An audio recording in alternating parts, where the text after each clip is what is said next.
Hello বন্ধুরা, চলুন আজকে আমরা এমন একটা টপিক নিয়ে কথা বলবো যে টপিকটা শুধু গুরুত্বপূর্ণই নয়, প্রত্যেকটা অবিবাহিত ছেলেমেয়েদের ক্ষেত্রে বিবাহের পূর্বে এই রিপোর্টগুলো করানো, এই টেস্টগুলো করানো বাধ্যতামূলক।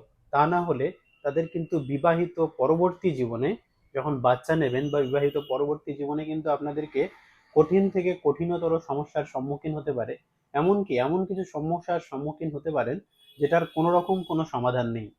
যেমন আমি কয়েকটা টেস্ট আপনাদেরকে বলছি পরপর। 5টা টেস্ট, ছেলে এবং মেয়ে, মানে বয় এবং গার্ল, আমি উভয়ের ক্ষেত্রে আলাদা আলাদা করে বলছি। শুধু তাই নয়, আমি আপনাদেরকে পুরো প্রেসক্রিপশন করে দিয়েছি। সেই প্রেসক্রিপশন আপনারা যদি চান ডিরেক্টলি প্রিন্ট আউট করে নিয়ে, সেখানে আমি আপনাদের নেম এবং এজের জায়গাটা ফাঁকা রেখেছি। আপনারা সেখানে আপনাদের নিজেদের নেম এবং এজ দুটো বসিয়ে আপনারা যে কোনো আপনাদের ওখানকার যেটা রেপুটেড ভালো ল্যাবরেটরি যেখানে আছে সেখানে গিয়ে আপনারা যদি এই প্রেসক্রিপশন জমা করেন তাহলে কিন্তু আপনাদের এই রিপোর্টগুলো হয়ে যাবে।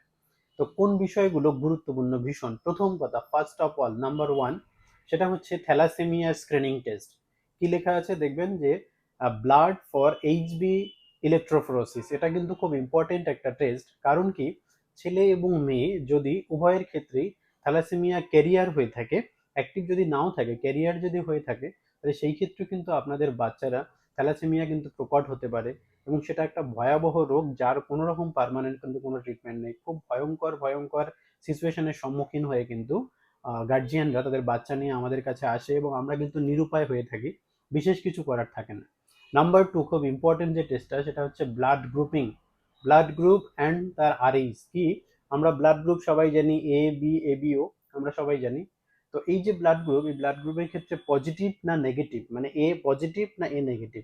যদি হাজবেন্ড এবং ওয়াইফ দুজনের ক্ষেত্রে দু রকমের ব্লাড গ্রুপের আমরা পাই, যে কারো ক্ষেত্রে এ প্লাস বা এ পজিটিভ, অথবা কারো ক্ষেত্রে আমরা দেখছি এ নেগেটিভ, তাহলে সেই ক্ষেত্রে সেই ছেলে মেয়ে দুটোর কিন্তু বিবাহ না আবদ্ধ হওয়াই না হওয়াই ভালো। কারণ কি, পরবর্তীকালে এরিথ্রোব্লাস্টোসিস ফেটালিস বলে একটা সমস্যার সম্মুখীন হতে হয়, যে বাচ্চা কিন্তু মায়ের পেটে থাকা অবস্থাতেই বাচ্চার মৃত্যু হয়।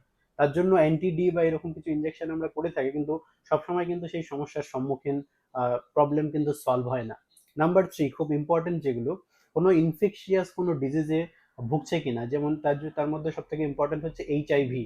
এইচআইভি 1 অ্যান্ড এইচআইভি 2 দুটোই করতে হবে। তার সাথে আরেকটা সেক্সুয়াল কোনো ট্রান্সমিটেড ডিজিজ তার মধ্যে আছে কিনা, যেমন ভিডিআরএল মাস্ট কম্পালসারি। এবং ফিমেলদের ক্ষেত্রে, মেয়েদের ক্ষেত্রে খুব ইম্পর্টেন্ট যেটা, সেটা কি করতে হবে, ultrasonography of the pelvic organ অথবা হোল অ্যাবডোমেন। তাহলে আমরা ultrasonography of the pelvic organ বা লোয়ার অ্যাবডোমেন যদি করি, তাহলে সেই ক্ষেত্রে কিন্তু তার জরায়ু, ওভারি বা পুরো যে বিষয়টা, যেটা আমাদের ভবিষ্যতে সন্তান প্রসব করতে বা সন্তান জন্ম দেওয়ার জন্য খুবই ইম্পর্টেন্ট, সেই বিষয় সম্পর্কে আমরা কিন্তু ক্লিয়ার হব। পুরুষদের ক্ষেত্রে যে বিষয়টা, যেগুলো বললাম, উপরিউক্ত যে টেস্টগুলোর কথা বললাম, পুরুষদের ক্ষেত্রেও কিন্তু সেম। প্রথম কথা যেটা, যে থ্যালাসেমিয়া যেটা বললাম, যে এইচবি ইলেকট্রোফোরেসিস, সেটা মাস্ট অবশ্যই করাতে হবে। নাম্বার টু কি বললাম, যে ব্লাড গ্রুপিং উইথ আরএইচ অবশ্যই দরকার। HIV 1 and 2 অবশ্যই দরকার। ভিডিআরএল অবশ্যই দরকার। তার সাথে সাথে ইম্পর্টেন্ট যে টেস্টটা, সেটা হচ্ছে কি করব, সিমেন অ্যানালাইসিস, মানে তার বীর্য পরীক্ষা। এবং সেটা বীর্য পরীক্ষার মাধ্যমে আমরা জানবো যে তার বীর্যে পর্যাপ্ত পরিমাণ শুক্রাণু আছে কিনা। কারণ কি, পরবর্তীকালে অনেক সময় আমরা এই সিচুয়েশনগুলোর সম্মুখীন হই, যে বিবাহে পরবর্তীকালে তাদের বাচ্চা আসছে না, বা বাচ্চা আসছে, ইনফার্টিলিটি যেটাকে আমরা বলি, বন্ধ্যাত্ব। তো সেই জিনিসটা আমাদেরকে কিন্তু পূর্বেই জেনে নেওয়া উচিত। তা না হলে আমাদের কাছে প্রচুর কাপেল আসে, প্রচুর হাজবেন্ড ওয়াইফরা আসছেন, যে বিবাহের পরবর্তীকালে 2 বছর, 4 বছর, 5 বছর, 10 বছর হয়ে গেল স্যার, আমার কিন্তু বেবি আসছে না। তখন আমরা রিপোর্ট করতে গিয়ে দেখছি যে এই সমস্যাগুলো কিন্তু পারসিস্ট করছে। বা সেই জন্য কি করতে হবে, আপনি আপনার নিজের টেস্টটা আগে করান, বা আপনার মেয়ের রিপোর্টটা বা আপনার ছেলের রিপোর্টটা আপনি আগে করিয়ে রেডি করে রাখুন। এবং আপনি যদি আপনার মেয়ের বিয়ে দেন, তাহলে বর পক্ষের কারো কাছে আপনি আপনার মেয়ের রিপোর্টটা দিন, যে আমি আমার মেয়ের এই রিপোর্টগুলো করিয়েছি, তো এই রিপোর্টগুলো আপনারাও করিয়ে এনে দিন। তাহলে যে হেজিটেশন থাকে অনেক সময়, যে আমরা কিভাবে বলবো, বলবো কিনা, বা ওরা শুনবে না, বা ওরা খারাপ পাবে, এই রিপোর্টগুলো করতে হয়তো বিবাহ ভেঙে যেতে পারে, সেই সিচুয়েশনটা যাতে না হয়, তার জন্য কি করুন, যে অ্যাট ফার্স্ট আপনি আপনার নিজের রিপোর্টটা আগে করিয়ে নিন। আপনার নিজের ছেলের বা আপনার নিজের মেয়ের রিপোর্টগুলো আগে করিয়ে নিন।